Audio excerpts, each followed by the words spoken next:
దేవర కోసం ఇంకా నెల రోజులు వెయిట్ చేయాలా? అయితే కష్టమే మామా అని అంటున్నారు యంగ్ టైగర్ ఫ్యాన్స్. ఎందుకంటే దేవరపై ఉన్న హైప్ అంతా ఇంతా కాదు.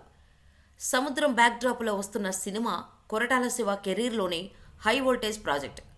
ఎన్టీఆర్ ఇప్పటివరకు చేయనటువంటి మాస్ రోల్, ఏ సినిమాలో చూడని ఆయుధాలు, ఇలా చెప్పుకుంటూ పోతే దేవరా గురించి చాలా ఉన్నాయి. దానికి తోడు అనిరుద్ మ్యూజిక్ ఇస్తున్నాడనే ఎగ్జైట్మెంట్ ఎన్టీఆర్ ఫ్యాన్స్ని మరింత ఆతృత పెడుతోంది. అందుకే సెప్టెంబర్ 27 కోసం ఈగర్గా వెయిట్ చేస్తున్నారు. ఇప్పటి నుంచి మరో నెల రోజుల పాటు దేవర హవానే ఉండనుంది. సోలో రిలీజ్ కావడంతో తెలుగు రాష్ట్రాలతో పాటు ఓవర్సీస్లో దేవర థియేటర్ల కేటాయింపు ఏర్పాట్లు ఎన్నడూ లేనంతగా చేస్తున్నారు మేకర్స్. తెలుగు రాష్ట్రాలలో ఈ చిత్ర థియేట్రికల్ రైట్స్ను సితారా ఎంటర్టైన్మెంట్స్ నిర్మాత నాగవంశీ కొనుగోలు చేశారు.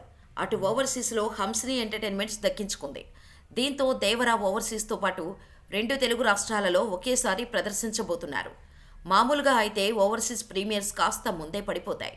కానీ దేవరకు వరల్డ్ వైడ్గా ఒకేసారి సెప్టెంబర్ 27న అర్ధరాత్రి 1:08 తెలుగుతో పాటు ఓవర్సీస్లో షోస్ వేయబోతున్నారు. ఇప్పటికే యూకేలో దేవర బుకింగ్స్ ఓపెన్ చేశారు.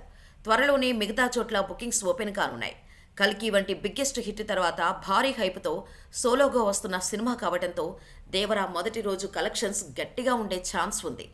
ఎన్టీఆర్ కెరీర్ హైయెస్ట్ ఓపెనింగ్స్ దేవర సొంతం చేసుకోవడం గ్యారంటీ. మరి దేవర ఎలా ఉంటుందో చూడాలి.